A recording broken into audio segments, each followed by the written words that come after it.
Importante, vamos a hacer un resumen para que tengan un conocimiento básico. Siguiente, por favor. Entonces, el codo tiene básicamente dos movimientos, la extensión completa y flexión de 145 grados. Tener presente que por ahí pasa el nervio cubital, nervio radial, nervio mediano y sobre todo la arteria humeral que se divide en radial y cubital. En la parte interna, la parte de la epitróclea, cuando ustedes se apoyan a veces en una mesa sienten como corriente, ¿no? ¿Qué significa? Que el nervio cubital está bien cerca de la periferia. Entonces, tener presente para cualquier relación, cualquier patología, tener cuidado con una lesión de este nervio a este nivel, en la parte interna del codo. Bien, cuando nosotros tenemos un codo y tenemos un codo en extensión, tenemos una línea transversal que une el epicóndilo, la epitróclea y el olecano. Cuando yo doblo el codo, tengo un triángulo isósceles que va el epicóndilo, la epitróclea y el olecano. Cualquier disfunción, llámese una fractura o luxación, se pierde esta congruencia, llámese el triángulo isósceles en flexión o la línea transversal en extensión. Siguiente. Ya está. Sí. Muy bien. Hay una tirada terrible del codo que es la caída por mecanismo de defensa. Uno al caer siempre pone su miembro superior como mecanismo de defensa y tiene que generalmente viene en una hiperflexión dorsal de muñeca, se llama también extensión. Esta es hiperflexión dorsal de muñeca, se llama extensión, y esta es flexión, hiperflexión palmar. Uno cae, precipita, y su primer instinto pone la mano o la muñeca en hiperflexión dorsal y el codo semiflexo y algo tronado. ¿Y qué puede suceder? Esta triada puede ser primero una luxación de codo, segundo una fractura de cabeza radial o llamada cúpula radial, y tercero una fractura de la apófisis coronoides. Abajo ven el mecanismo de caída, mecanismo de defensa, y en el lado derecho ven cómo se presenta una radiografía, ¿no? Una fractura de cabeza radial, ilustración de codo. Bien. Entonces, ¿qué importancia tiene el codo? Sobre todo en la parte proximal del antebrazo, que está la articulación del radio cubital, que es la cabeza radial con el cúbito proximal, es el movimiento de pronosupinación. Entonces, con el codo, con la pared humeral, con la parte del olecano. Entonces, cualquier cosa que limite la flexión o la extensión va a ser motivo de eso, ¿no? Primero, si tengo una rigidez, un paciente que tiene una patología de codo y no hace una buena rehabilitación, termina con una rigidez y por tanto perturba el movimiento. Segundo, si tengo un callo vicioso, un callo de repente demasiado exuberante que me limita, por ejemplo, la flexoextensión o pequeñas ossificaciones. Todo esto puede haber limitación para los movimientos normales del codo. Siguiente.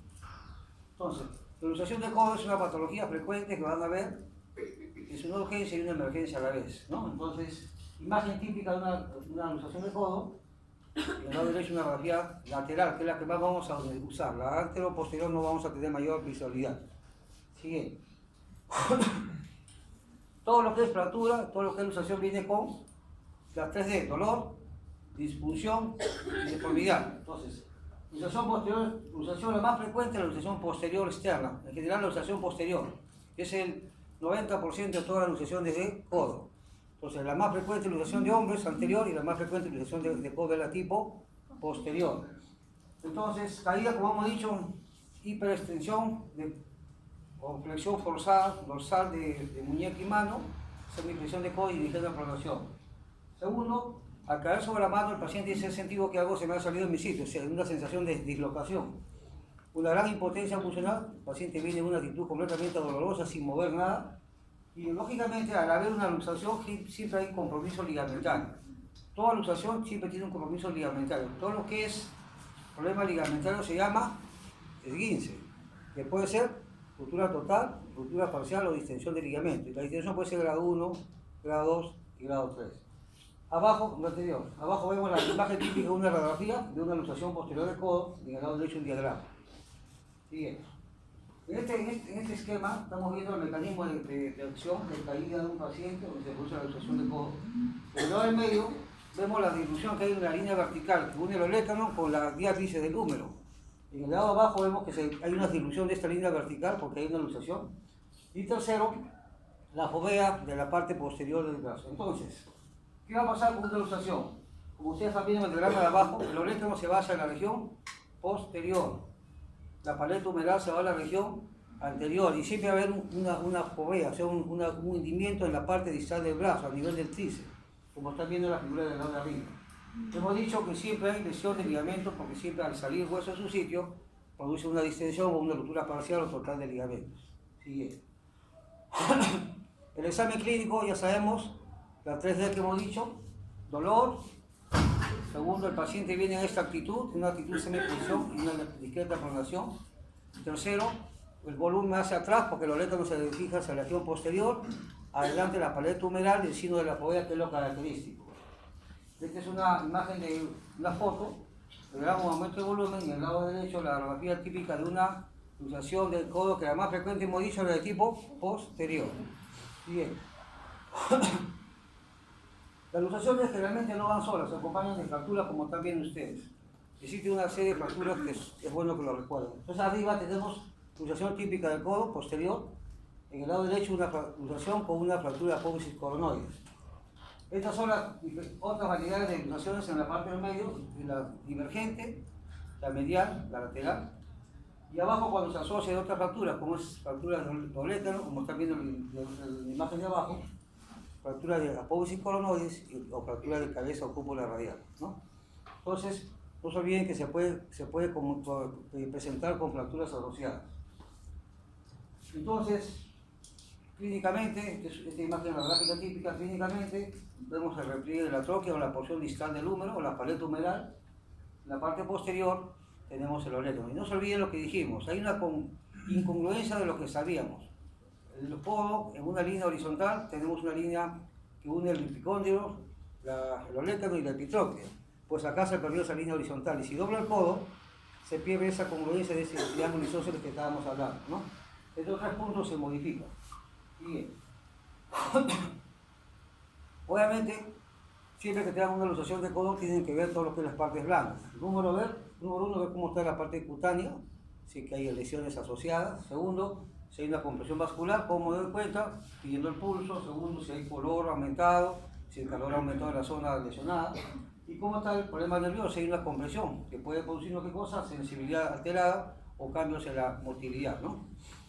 Y hay lesiones asociadas, como dijimos: fractura de apófisis coronoides, fracturas de la epitróquea, fracturas del epicóndilo, y cúpula radial, y apófisis coronoides, olétano.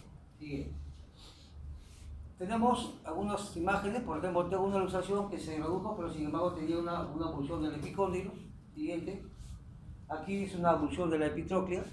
No se olviden que en la parte interna, por ahí pasa el nervio cubital que habíamos hablado, entonces hay unos músculos epitroqueales. Siguiente. ¿Y qué hace? El músculo epitroqueal jala el pedacito que se ha salido de la abulsión, y este pedacito puede comprimir el nervio cubital y producir una lesión del nervio cubital. Siguiente. Otras fracturitas que hay en el nervio cóndilo. Siguiente. Y esta es una fracturita a nivel del cóndilo que está asociada a una luxación anterior de codo. Siguiente. Bien, ¿qué tengo que hacer ante una luxación de codo? Dijimos que era una urgencia y una emergencia a la vez, ¿no? De preferencia, hacerlo inmediato. Mientras más tiempo pasa, es más difícil poder reducir. ¿Por qué? Empieza a aumentar más el volumen del codo. Segundo, se pueden interponer tejidos y va a ser un poquito más difícil la reducción.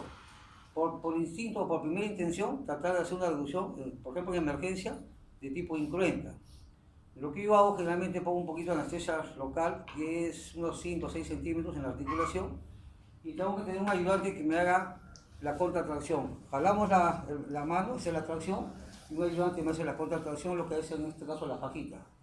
¿Cómo me doy cuenta si voy a hacer una buena reducción? Si siento un fuerte sonido, como el sonido de una puerta que se cierra, e inmediatamente después que voy a notar que el paciente empieza a recuperar su movimiento, que dijimos que era flexo-extensión. Cuando viene la luxación, viene en una actitud de semiflexión y no puede mover. Entonces, posiblemente nos indica que ya hemos hecho una buena reducción, ¿cierto? Entonces, tracción del antebrazo en flexión. Segundo, contracción del brazo. Y siempre al final, con el dedo pulgar, tratar de empujar un poquito la parte posterior. Que hemos dicho, la luxación, el olétano se basa en la región posterior. Empujamos un poquito, lo ayudamos un poquito más, ¿no? Pero esto hay que tener presente, tenemos que tener presente qué tipo de paciente es, ¿no? Si yo tengo un paciente que tiene 80 años, por ejemplo, que es un paciente que tiene una densidad ósea menos, o posiblemente una osteoporosis, de repente voy a tener más problemas de hacer una reducción incruenta en la camilla de la emergencia. Entonces ahí tengo que buscar una sedación o una anestesia general y ya ensayar la operación, ¿no? Porque por jalar mucho también puede producir un daño, puede ser una fractura agregada, ¿no? Estoy dependiendo del paciente. Cuando tengo un paciente que es demasiado musculoso, si no le pongo un relajante muscular no lo va a poder reducir, ¿no? Pero el tema es integrar siempre la reducción incruenta. Hemos dicho que toda luxación conlleva, ¿qué cosa? Lesión de ligamentos, ¿cierto? Entonces, después de reducir una luxación, tienen que inmovilizar la articulación. ¿Para qué? Para que estos ligamentos que estén estirados, distendidos parcialmente o totalmente, nuevamente tengan su elasticidad de antes. Y para eso se usa aparatos inmovilizadores. Generalmente, toda articulación se tiene que inmovilizar 3 semanas. Aquí hemos puesto 15 días, pero lo ideal son 3 semanas. Salvo la luxación de cadera, que tiene que estar inmovilizada con una tracción por 3 semanas, 3 meses, perdón, o sea, 12 semanas. Entonces, normalmente, después de reducir, poner un aparato inmovilizador por 3 semanas, que puede ser un aparato braquipalmar, de yeso, acrílico, puede ser un vendaje de ion, etc., ¿no? O un brace. Siguiente. Arriba, a la izquierda, nuevamente las maniobras de reducción de una luxación. Y abajo hemos puesto un aparato inmovilizador con un cabecillo para que no tenga problemas de hombro posterior. En el lado derecho igualito a las maniobras, ¿no? Y no se olviden que a veces se pueden acompañar de fracturas como vemos en la parte de abajo, que se acompaña de una fractura de oleta, ¿no? Siguiente. ¿Qué hacemos después de habernos reducido? Inmovilizamos al paciente. Una vez que le quitemos la pelo o el aparato inmovilizador, tenemos que hacer una rehabilitación, una terapia física que tiene que ser gradual y progresiva. ¿Por qué?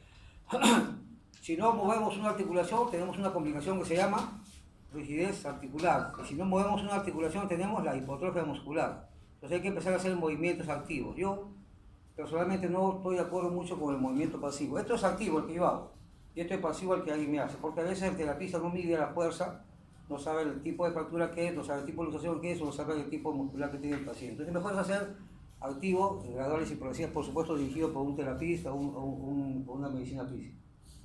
Sí. En los hombros es más frecuente las luxaciones recidivantes más que en el codo. En el codo es un poquito raro las luxaciones recidivantes. Este es unos casos, por ejemplo, en un caso de una fractura desplazada de epitrofia, hay que hacerle o poner el hueso en su sitio. Se llama reducción cruenta con osteosíntesis o reducción abierta con fijación interna. Se pone un tornillo y reducimos el problema de la fractura, evitamos que esta abulsión del epitrofia vaya hacia la parte de la articulación y nos comprima el nervio cubital. Siguiente. Otro paciente con una abulsión del epicóndilo, se pone un pin o un clavito. Siguiente. En caso de fractura desplazada de apófisis colonoides hay que hacer reducción. ¿Por qué? El apófisis colonoides es la parte articular del codo. Si yo tengo una fractura de colonoides con una luxación de codo, pues mi prioridad es reducir la luxación. Pero si yo no después logro reducir esa fractura, pues se va a salir el hueso en su sitio porque no tiene un tope, ¿no? Entonces va a haber una luxación recidivante. Entonces lo que tengo que hacer después de reducir la luxación, preparar a este paciente para hacer una osteosíntesis, poner un tornillito y una vez que logramos estabilizar la fractura de la apófisis colonoides, tenemos una fractura y luxación estable, ¿no? Siguiente. Esta es una luxación divergente. Se la menciono, es muy rara, yo en mi vida he visto 2 veces, ¿no? Es una luxación seria porque el húmero se va y hace como que divulga, abre el radio del cúbito y por ende va a haber una lesión, puede haber lesiones vasculares o de nervio, ¿no? Entonces, una lesión muy seria que está reduciendo lo más rápido que se puede. Siguiente, se lo menciono para que la conozcan. Entonces, así viene una radiografía de luxación anterior de codo. El olecrano va hacia atrás, la paleta o la parte troquial hacia adelante y la fovea hacia atrás.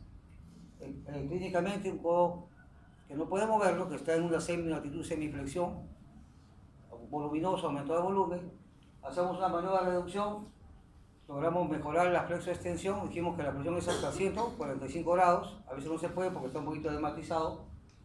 Y vemos la radiografía de control que ya hay una congruencia articular. Siempre dijimos inmovilizar, en este caso se ha puesto un yeso, que yo no uso ese yeso, yo uso un yeso que incluye la mano, un braquipalmar hasta la altura de las articulaciones metacarpofalángicas para que pueda hacer un movimiento.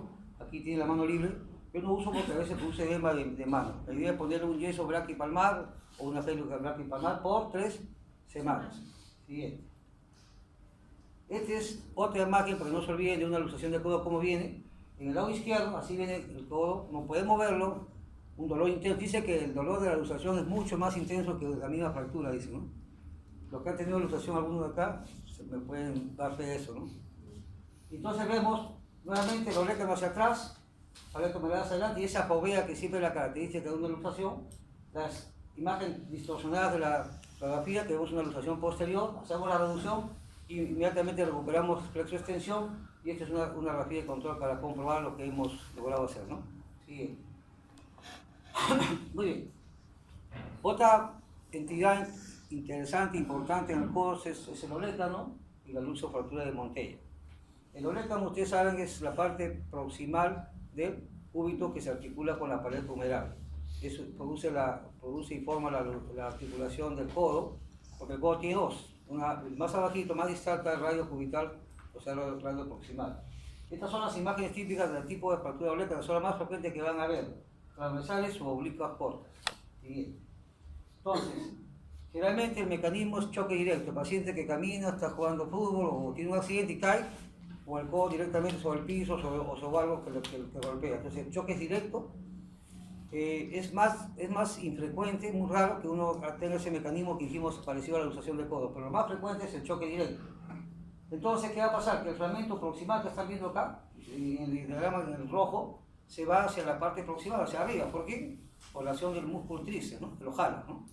Entonces, la extensión es imposible, el paciente no puede estar en la extensión. Y 4, ese fragmento duele porque es móvil, ¿no? El músculo lo está jalando. Entonces tenemos dolor, la deformidad porque el fragmento se va hacia arriba y la disfunción porque no puedo hacer estiramiento, no puedo hacer extensión del codo. El paciente tiene esta actitud o una diastasis del fragmento proximal. Siguiente. Estas fracturas todas son generalmente articulares porque el olécano forma la articulación del codo con la pared humeral, ¿no? Entonces, obviamente, la estabilidad de esta articulación tiene que estar comprometida. Y cuando tenga un paciente que sea joven, un niño, tenga presente esto, que el núcleo de osificación comienza a los 9 años y termina entre los 14, 15, 16 años. Pero cuando tengan una lesión, siempre tomen una radiografía comparativa de los dos lados, porque se puede decir una fractura y no es fractura, es el cartílago de crecimiento, ¿no? Tener presente eso. El mecanismo, como he dicho, caída sobre el extremo del codo, y muy raro, en hiperextensión. Y en los niños se puede acompañar de otro tipo de fracturas, como las fracturas a nivel del epicóndilo medial o el epicóndilo externo, pero más frecuente es el medial. ¿Sí? Entonces, los traumatismos directos generalmente provocan ¿qué? Fracturas de tipo conminutada. No se olviden que el olécano es un tipo de hueso esponjoso, inclusive sirve para sacar injerto óseo. Segundo, esto generalmente es conminutada en ¿qué? En sujetos mayores. ¿Por qué? Porque el hueso está venido a menos, tiene una densidad más baja, puede ser una osteopenia o puede tener una osteoporosis. En los jóvenes, cuando se producen fracturas, se ve como vimos en el primer diagrama, fracturas transversales, porque el hueso tiene más densidad ósea que la gente mayor, pero puede haber conminución cuando el mecanismo de alta energía, por ejemplo, un accidente de tránsito o un accidente deportivo, etc., ¿no? Bien. Entonces, hay un autor Colton del año 1973, esta clasificación, y hasta ahora está vigente, ¿no? Es la clasificación de Colton y decía, las fracturas se dividen en dos tipos, una desplazadas y dos no desplazadas. A su vez, pueden ser transversales, pueden ser oblicuas o conminutadas, ¿no? Conminutadas cuando tienen muchos fragmentitos que yo no los puedo contar, se dice que tiene más de 5 fragmentos, ¿no? Esto se basa en qué? El tipo de la fractura, o sea, la anatomía de la fractura y ver el mecanismo de lesión, ¿no? Si es de alta energía, poca energía y qué tipo de paciente es. Entonces, las fracturas no desplazadas generalmente son estables y las que son conminutadas son fracturas generalmente desplazadas, ¿no? Bien. Esta es la clasificación de Colton, decía fracturas por ablución en el B, fracturas oblicuas transversales, que son las más frecuentes, generalmente, gracias. 3 fracturas conminutadas y cualquiera de las 3 que se asocia con una luxación, ¿no? Siguiente. Entonces, fracturas no desplazadas, generalmente hemos dicho mecanismo de acción, caídas directas sobre el codo, son fracturas no desplazadas o que tienen un desplazamiento no mayor de 2 milímetros, o sea, menor de 2 milímetros. Son las demás no desplazadas. Estables es si yo, al hacer flexión y extensión, el fragmento no se desplaza. Una fractura estable, ¿cierto? Y conservan su extensión activa, ¿no? No se olviden, cuando no tiene una fractura inestable, nunca puede estirar el codo. Las fracturas desplazadas pueden ser las que son mayores de 2 milímetros de desplazamiento, pueden ser conminutadas o sin conminución, pueden ser oblicuos o transversales, pero no se olviden que los traumatismos violentos generalmente se asocian estas fracturas a pacientes jóvenes. Cuando es un paciente añoso o mayor, son mecanismos, un traumatismo de alta energía, ¿no? De la calidad de hueso. Siguiente. Esta es una clasificación de AO que se emplea mucho, hasta ahora se usa bastante, se la menciono para que tengan una idea. Lo que está más cerca al C es más compleja y lo que está más cerca al número 3 es más complejo. O sea, A1 es mejor pronóstico que una C3, ¿no? Siguiente. Otra clasificación, transversas impactadas, oblicuas, conjuntadas, oblicuas distales y cualquiera de las 5 que se asocian con una luxación, ¿no? Siguiente. Entonces, Corto tenía y decía que habían 3 variables. Primero, el grado de desplazamiento de la fractura. Segundo, la estabilidad de la fractura. Y tercero, el grado de conminución. Decía, tenía 3 tipos, 1, 2, 3. El primero se diferenciaba del 2 y 3 porque uno era una fractura no desplazada, mientras que el 2 y 3 eran desplazadas. El 2 y el 3 se diferenciaban que una era una fractura inestable y la otra es una fractura estable, y cualquiera podía ser no conmutada y conmutada. Entonces, Justilo también tiene parecido lo que llama la clasificación de Mayo. Decía, no desplazadas, como están viendo arriba, desplazadas y con luxación. Y a su vez decía si es simple o es conmutada, ¿no? ¿Para qué sirve tener una clasificación? Porque yo digo, ¿pero por qué tanta clasificación? Para ver qué tipo de fractura es, o sea, la personalidad de una fractura, y segundo, ver qué tratamiento le voy a dar, ¿no? Según el tipo de clasificación va a ser qué tipo de tratamiento le voy a dar. Siguiente. ¿Qué exámenes auxiliares nos pueden ayudar? El más importante es una radiografía simple lateral, como están viendo acá. Porque ahí vemos el desplazamiento del olectron, se va hacia la parte proximal por acción del músculo del tríceps, porque el paciente viene en flexión o semiflexión, ¿no? Siguiente. ¿Cuál es el manejo de una fractura del olectron? Siguiente. Primero, evaluar no solo la fractura, sino primero las partes blandas, como está el tejido blando, como si hay un compromiso del nervio, si hay un compromiso de parte vascular. Segundo, el tipo de la fractura, qué tipo es, según la clasificación de Corto puede ser, o vago, como quieran, si es desplazada, no desplazada, si es transversal, oblicuo corto, oblicuo larga, si es conmutada, ¿no? Y si es que está asociada de una luxación como la luxofractura de Montella, que lo vamos a ver un ratito. Tengo tratamiento conservador y tengo un tratamiento quirúrgico. El conservador, ¿cuándo lo voy a usar? Está indicado en fracturas no desplazadas o que tengan un desplazamiento menor de 2 milímetros. ¿Qué le voy a poner? Le puedo poner un yeso braquipalmar, una célula de yeso braquipalmar, le puedo poner un acrílico, un vendaje de yoga incompresivo por 2-3 semanas, no más. Como este tejido esponjoso tiene una consolidación rápida. Inmediatamente después empiezo los movimientos activos precoces para evitar la rigidez articular del codo. Tratamiento quirúrgico cuando tengo una fractura que está desplazada mayor de 2 milímetros. Entonces tengo, siguiente, ¿cuáles son los objetivos? Primero, restablecer la congruencia articular, mejorar la amplitud de movimiento y tercero, conservar la fuerza de extensión del codo. No se olviden que el codo lo que se pierde es la extensión, entonces conservar la fuerza de extensión. Siguiente. Lo mismo, entonces, sí. Este es un tratamiento conservador de una fractura no desplazada, puede ser transversal o conmutada, que cuando luego ofrece extensión no se mueve, o sea, es estable, ¿no? Entonces le pongo un aparato y eso es suficiente, ¿no? Siguiente. Tratamiento conservador, hemos dicho siguiente, ya. Tratamiento quirúrgico, las que son desplazadas más de 2 milímetros, y tengo todo este sistema para trabajar. Lo más importante, lo más frecuente en una fractura, que es la más frecuente, oblicua, corto transversal, es el sistema que estamos viendo arriba con unos alambres con unos clavitos, o el clavo de Kirchner. Eso se llama sistema de Obenke, sistema de tirante o llamado también banda de tensión. Puedo usar tornillos, puedo usar placas con tornillos, puedo juntar, mezclar. Siguiente. Entonces, objetivo del tratamiento quirúrgico es indicado en fracturas mayores, un desplazamiento mayor de 2 milímetros, y tengo que conseguir esas 3 cosas: conservar la fuerza de extensión del codo, restablecer la congruencia articular y mantener la amplitud de movimiento. ¿Por qué? No se olviden que el olectron no es una fractura articular, es una parte articular del codo. Entonces, toda fractura articular tiene que tener 100% de reducción, si no, a corto, mediano, a largo plazo, más a corto, a mediano, va a producir un desgaste articular que se llama artrosis. Muy bien.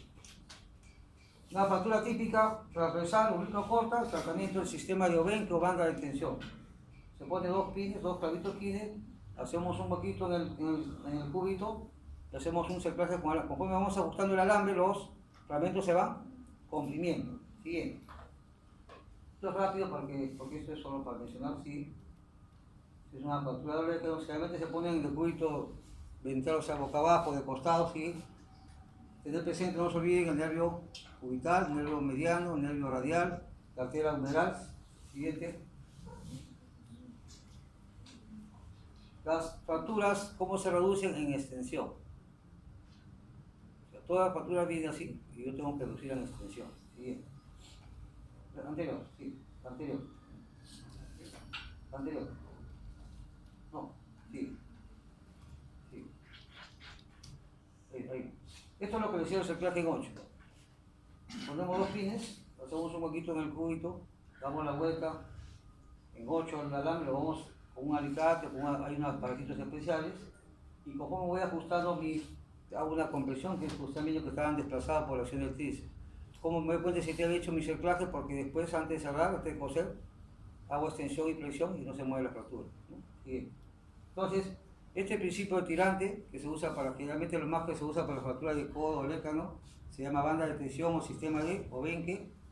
Dice convertir el foco de la fractura en las fuerzas de tensión, ¿qué? En fuerzas de compresión. Ese es el mecanismo de esto. Bien.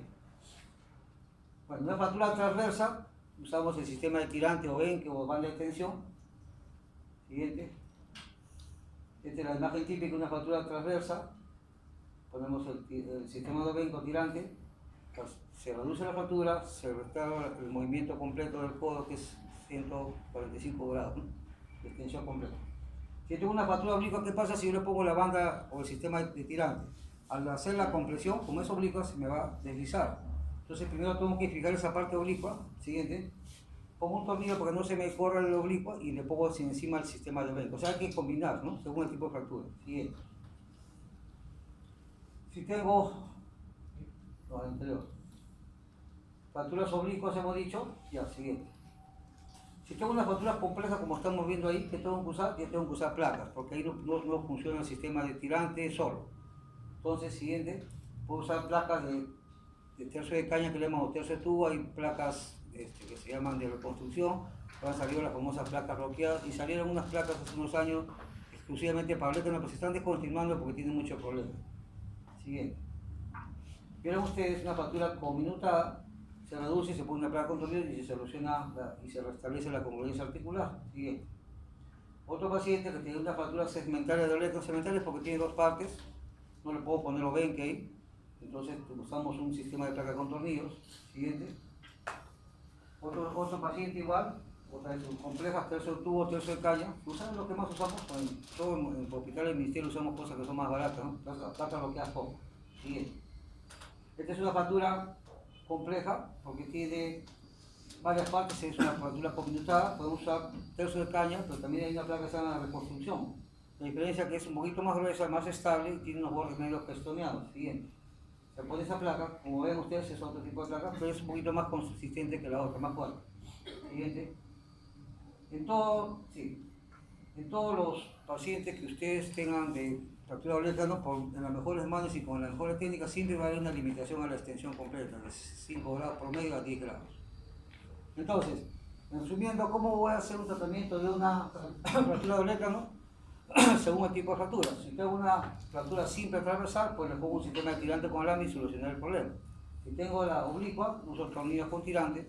Y si tengo complejas, uso tirantes con placas o tirantes con tornillos o combinados, ¿no es cierto? Siguiente. El postoperatorio. Si tengo una fractura que le pongo un sistema de Benke, una fractura transversal, lo pruebo y tengo flexo-extensión, pues no necesita ponerle yeso, un vendaje de Johnson, algodón y venda elástica, lo voy a tener en un postoperatorio para que el día siguiente o los 2 días empiece a hacer movimientos activos de flexo-extensión. Sin embargo, no se olviden que operar a un paciente es un trauma, se puede matizar. Segundo, las personas no tienen la misma cultura de todos, entonces hay personas que no tienen conciencia de su enfermedad. Hay pacientes que de repente lo operan y de repente se van a la calle y están levantando, pagando pesos, y eso pasa. O gente que, una vez pasó un paciente que se puso a soñar, que era boxeador, pues, tiró un puñete y en su sueño y se movió todo lo que habíamos arreglado. Entonces mejor poner una pelulita unos días para evitar problemas, ayudamos a bajar el edema y después a la semana comenzamos los movimientos activos rápidos, ¿no? Y en 3-4 semanas regresa a sus actividades laborales, ¿no? Esta es atípica, fractura, oblicua corta o la otra también que se llama transversal, que viene el paciente, así viene, se pone un clavo, 2 clavitos, el sistema de tirante, y el paciente recupera después su flexión completa a 135 grados. Noten ustedes que siempre queda una pequeña simple limitación a la extensión, en este caso ha sido de 5 entre 5 y 10 grados. Sin embargo, se restauró su movimiento articular, que era lo importante. Siguiente. Otro paciente con una fractura más oblicua, entonces ya no le puedo poner solo el sistema de tirante, se pone una placa con tornillos, y al final la misión es la siguiente, el objetivo es que realmente se restaure su movimiento articular y la congruencia articular. Cualquier sistema es bueno si se sabe usar, dependiendo del tipo de fractura y si se pone bien, ¿no? Bien. La otra patología del codo, que es relativamente frecuente, es la luxofractura de Monteil, ¿no? Entonces, por principio, ¿qué es la luxofractura de Monteil? Luxofractura, torsión y fractura. Comenzamos fractura de tercio medio o tercio proximal de cúbito. Y 2, luxación de la cabeza radial. Entonces tiene varios tipos. 1, fractura de tercio medio o tercio proximal de cúbito con luxación de la cabeza radial, pero se basa en la región anterior. El tipo 2 es lo mismo, pero la cabeza radial se va a la región posterior. Bien. El 3, igual, fractura de tercio medio o tercio proximal de cúbito con luxación de la cabeza radial hacia la región lateral. Y el 4 es igual que el 1. Entonces, doctora, usted que está escuchando, entonces, ¿cuál sería el 4? ¿Cómo sería la luxofractura de Monteil número 4? Tipo 4. Sería una fractura de cúbito, ¿cierto? Tercio medio con qué? O tercio proximal con luxación de la cabeza radial hacia dónde? Es igual que la primera, hacia la región anterior, y se agrega una fractura radial proximal. Entonces, esa es la diferencia con la primera, que esta sí se agrega una fracturita, ¿no? Siguiente. Así vienen los pacientes con una fractura de Monteil, fractura de cúbito con luxación de cabeza radial. Se trata siempre de reducir esto de emergencia de forma incruenta. Una vez que reducimos el huesito del cúbito, tenemos que reducir la luxación de la cabeza y siempre reducimos en supinación. Esta es pronación y esta es supinación. Para reducir la cabeza tiene que hacerlo en supinación. Muy bien. Sin embargo, cuando es más compleja, ya es muy difícil hacerlo en emergencia, tenemos que hacerlo ya en una intervención quirúrgica. Siguiente. Reducimos el cúbito con un clavito y tratamos de reducir siempre en supinación la cabeza radial. Si es una cabeza que tiende a ser inestable, que se sale, puedo usar un pin, lo pongo encimita para esperar unos días que se forme un callito y después le siento el pin y solucionamos el problema, por supuesto, con un yeso de 8 a 12 semanas. Esta es una secuela de una luxofractura de Monteil, que es una fractura de consolidación viciosa del cúbito con una luxación inveterada porque tiene mucho tiempo de la cabeza radial, por un mal tratamiento inicial. Pero con una secuela, por supuesto. Siguiente. Muy bien, otras fracturas, pero la parte final está lo que un ratito. Fractura de cabeza radial y fractura de cuello radio. Siguiente. 33% de todas las fracturas de codo son fracturas de cabeza radial, ¿ya? Y generalmente entre 30 y 40 años, o sea, gente activa, ¿no? Siguiente. Caída, como dijimos, el mecanismo de acción: caída, semiflexión de codo, discreta pronación antebrazo y hiperflexión dorsal de muñeca. Dijimos que puede haber luxación de codo o puede ser una fractura de pódice esporoides o fractura de cabeza radial. Esta es la imagen: al caer, hay un ligamento que une radio cúbito, o se extiende o se rompe. Entonces, ¿qué hace el radio? Asciende, como están viendo ustedes. La cabeza radial choca con el cóndilo, el epicóndilo, y produce un estrellamiento de la cabeza radial y produce una fractura de cabeza radial. Se llama el fenómeno Lopresti, ¿no? Entonces es la típica caída y fractura de cabeza radial. Siguiente. Todas esas son las diferentes tipos de fractura de cabeza radial. Una parcelar, cabeza y cuello, conminutada y el cuello de cabeza radial. ¿Qué hacer? Se puede, cuando vienen completamente hematizados, hacer una evacuación del hematoma. Segundo, tratar de reducirlo siempre de forma incruenta, y si no se puede, tenemos el recurso de una intervención quirúrgica. ¿Y cómo me doy cuenta? Cuando recupero la pronosupinación. Entonces, clínicamente siempre viene con dolor. El mecanismo ya sabemos: es dolor, disfunción y deformidad. ¿Y cuál es la disfunción? Básicamente para hacer la pronosupinación. Bien. Las fracturas de cabeza y de cuello, de radio proximal, tenemos lineales, conmutadas, impactadas. Fracturas transversales del cuello, fracturas de sanguíneas. Cuando tiene uno más de 20 grados, el tratamiento debe ser quirúrgico, sobre todo cuando se trata de niños. Bien. Entonces, Mason hace la clasificación de la fractura de cabeza radial o cúpula y la divide en 4 tipos. Uno, las no desplazadas o un desplazamiento menor de 2 milímetros, muy parecido a la de Loretta, la clasificación de Porto, ¿se acuerdan? 2, las desplazadas, generalmente con un fragmento único. Tercero, las conminutadas. Y la cuarta, con la ilustración asociada. Siguiente. La tipo 1, como están viendo, no desplazada, el tratamiento va a ser conservador. Siguiente. Tipo 2, fragmentos desplazados, generalmente un solo fragmento, pero desplazado, como están viendo. Tipo 3, con es conminutada. Y tipo 4, cualquiera de las tres, pero que se acompañan de una luxación. Este es un codo luxado con una fractura crupular radial, pero después de la reducción de la luxación, ¿no? Bien. En los niños se emplea la clasificación de Salter, que es la clasificación para, según el criterio de crecimiento, grado 1, grado 2. Mientras más cerca esté el grado 4, tiene que ser una mejor reducción porque se compromete el criterio de crecimiento. Siguiente. Siguiente. Siguiente. ¿Qué exámenes usamos? Exámenes radiográficos, anteroposterior, laterales y oblicuos, porque también a veces se acompañan a fractura de coronoides. Siguiente, lateral, siguiente, siguiente. Y no se olviden que la fractura de radio puede ir con lesiones asociadas, problemas de ligamentos, problemas de fractura olenta, de epicóndilos, ¿no? Apófisis coronoides, y siempre generalmente se acompañan de lesiones ligamentarias, como sobre todo el ligamento colateral cubitado, o sea, el ligamento lateral interno. Bien.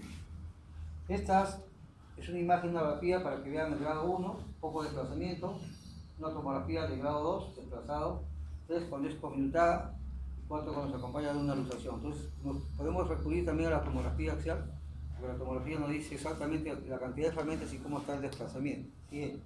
Usamos también resonancia, entonces para ver más partes blandas. Cuando tengan problemas de fractura articular, mejor es una tomografía, y cuando tengan problemas para el ligamento, músculo, mejor es la resonancia.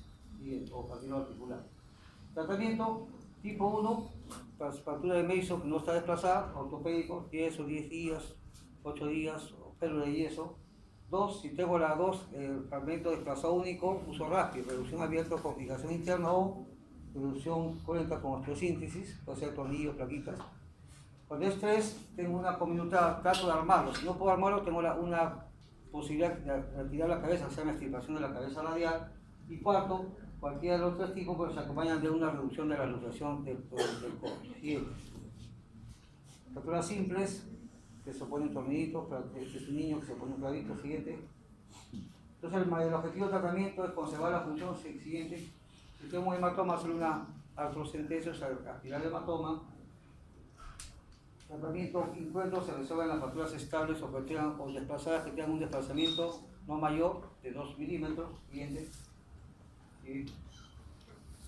Y quirúrgico para todos estos tipos de fracturas, todos los tipos de fracturas que habíamos dicho, ¿no?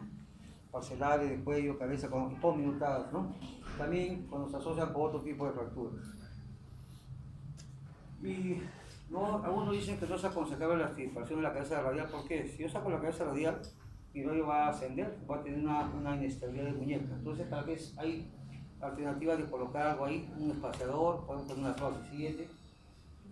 Siguiente. Se usan también los tornillos. Sí. Este tratamiento quirúrgico se emplea para que vean. Fracturas en cuña, se usan un pin, un tornillo. Siguiente. Cuando está hundido, hay que levantar el hundimiento para recuperar la parte articular con un pequeño injerto. Siguiente. Y las circunstancias, estas son las prótesis antiguas. Ahora hay prótesis para radio que van muy bien, obviamente que son demasiado costosas, pero al menos restaura su congruencia y tiene posibilidad de poder tener nuevamente efectos con supinación. Bien. Algunas, ¿sí? Fracturas desplazadas con 2 tornillos al reducto. Siguiente. Fracturas conminutadas, que a veces, si lo puedo reducir, igual bueno, si no tendría que extirpar la cabeza radial. Siguiente. ¿Sí? En niños se usan los Kirchner. Siguiente. Bien. Postoperatorio de drenaje durante 24 horas. Una férula posterior algunos días, y ejercicios activos tempranos, tercer, cuarto, quinto día rápido para evitar la rigidez articular. Esto se usaba antes, hacían las ventanas en los yesos, pero ya no se usa porque produce edema de ventanas. Es mejor hacer los bivalvos, sacar las valvas, circular y poner unos 10, porque eso ya no se puede, no se usa. Bien. Lo importante de todo esto, cualquier tipo de fracturas, es que se recupera la congruencia articular, se recupera la función, como están viendo, por su extensión, tono supinación. Bien. Esta es una plaquita para fracturas de conminutadas. Y esto es lo que es un recuerdo de la uretra. Solo para terminar, ¿sí? terminado. Eso no. Préstame uno así, después ponemos así acá. Cuando venga un niñito, a veces viene lo que el sistema de ilustración del todo el se va a ir a un minuto nomás y termina, ¿eh? Hay una entidad que a veces se pues. Viene la mamá de emergencia con un niñito de 4 o 5 años y dice, yo de mi casa de trabajar, y mi hijito lo estoy cuidando con la chica que lo cuida y está llorando y está con el brazo así, en esta posición, en esta actitud, no puede presionar y no lo puede levantar. Entonces hay que pensar en lo que se llama la luxación o la subluxación del radial, a esa radial que se llama la formación dolorosa o llamado el codo de la niñera, ¿han escuchado? ¿Cierto? ¿Quién me puede ayudar? ¿Quién me ayuda? ¿Uno de ustedes voluntario? Entonces, yo lo que hago es, le siento a la mamá y pongo a su chiquito, niñito adelante mirando el niñito para allá, ¿cierto? Entonces viene el niñito así con esta actitud, supongamos que tiene el niñito acá, ¿no? Al niñito le doy un lapicero, el lado que está sano, lo agarra y lo pongo acá y lo carga, ¿no? Acá el niño tiene algo esto y no levanta, pero si le pongo acá sí lo agarra, pero ahí nomás queda. Entonces le explico a la mamá que tiene posiblemente, que es una formación dolorosa, con la niñera que es una subluxación de la cabeza radial, y que le voy a hacer una pequeña reducción, me voy a demorar 3 segundos, pero le va a doler un poquito. Entonces hay mamás que dicen, no, ¿cómo lo vas a gritar? Si es así, usted le hace su análisis, todo para hacer la anestesia, que sacarle sangre verde, el riesgo de la anestesia general, y si ha comido tiene que esperar 8 horas, entonces si la mamá autoriza lo hace, ¿no? Y esto demora muy poquito, agarra el codito, yo lo tengo acá, entonces primero paro por la cabeza radial, son los cóndilos, ¿no? Pero esta es la cabeza radial. Yo lo que hago es hacer así, ¿no? Hago una pequeña flexión, como está así, voy flexionando y a la hora que voy frenando hago este movimiento que se llama supinación. Este es suplicar plato, nunca se olviden, supinación para acá. Entonces, tengo mi pulgar y siento un clic. Y ya se supone que reduzca la subluxación. Entonces el niñito llora, le digo a la señora que lo vaya a pasear, que regrese en 10 minutos y regresa al chiquito, lo siento y le pongo el lapicero, levante y le pongo acá, levante y que dice que ya está solucionado. Se llama el codo doloroso de la niñera, formación dolorosa, subluxación de la cabeza radial. Y esto no necesita ni un yeso ni un antiinflamatorio, y donde estén en su barrio, donde estén en su casa, por ahí por el Serum se van a hacer famosos por la erupción. Se demora por 3 segundos, pero tienen que dar autorización nada más. ¿Ya? Muchas gracias.